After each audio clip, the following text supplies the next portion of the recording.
Salut à tous et bienvenue sur AZ237. En plus de leur taille impressionnante, les éléphants ont quelque chose de plus fascinant encore. C'est leur loyauté à ceux de leur espèce. Ces magnifiques créatures vivent toujours ensemble et sont réellement affectées lorsqu'un membre de leur clan vient à mourir. C'est encore plus douloureux lorsqu'il s'agit d'un éléphanteau tragiquement séparé de sa mère. Heureusement, la dévotion de cette femme a pu en sauver plus d'un. Regardons cette histoire. Avant de commencer, voici la question du jour. On me tire avec la main, je passe entre les seins et je pénètre dans un trou. Qui suis-je?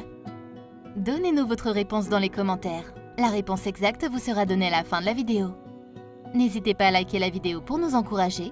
Et si vous êtes nouveau sur la chaîne, abonnez-vous et activez la cloche de notification pour ne manquer aucune de nos prochaines vidéos. C'est extrêmement triste quand un éléphanteau est laissé sans sa mère à cause des braconniers qui les tuent pour leur défense. Les bébés qui se retrouvent orphelins à cause de la cruauté et de la cupidité des hommes connaissent une grave crise émotionnelle. Heureusement, beaucoup d'entre eux ne sont pas délaissés à eux-mêmes sans personne pour les secourir. Une femme nommée Dr Daphne Sheldrick avait consacré presque toute sa vie à élever des éléphants orphelins.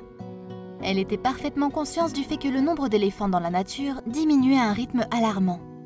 Elle faisait donc tout ce qui était en son pouvoir pour fournir aux éléphants l'amour et la nourriture dont ils avaient besoin pour grandir et être assez forts pour retourner dans la forêt. Le défunt mari du docteur Sheldrick, David, aimait aussi les éléphants. En fait, le couple s'occupait de la faune ensemble et assurer la sécurité des éléphants était la mission de leur vie. Ainsi, après son décès, le docteur Sheldrick fonda le David Sheldrick Wildlife Trust en son honneur. Ce centre de rééducation des éléphants est immense et les animaux ont beaucoup d'espace pour courir librement à leur disposition des moniteurs personnels.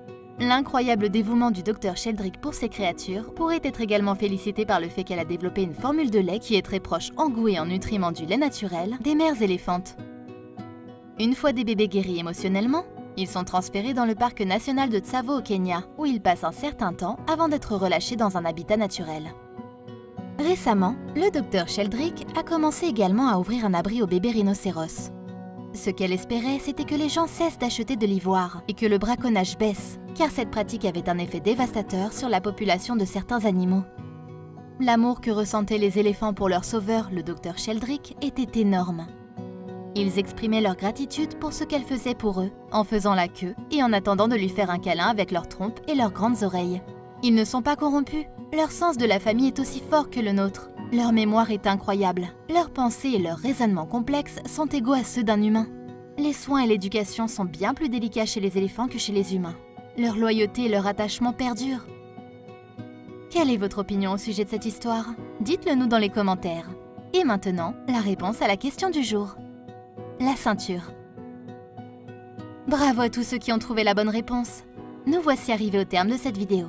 Merci de l'avoir regardée jusqu'à la fin. Surtout n'oubliez pas de la liker et de la partager avec vos amis. À très bientôt sur AZ237.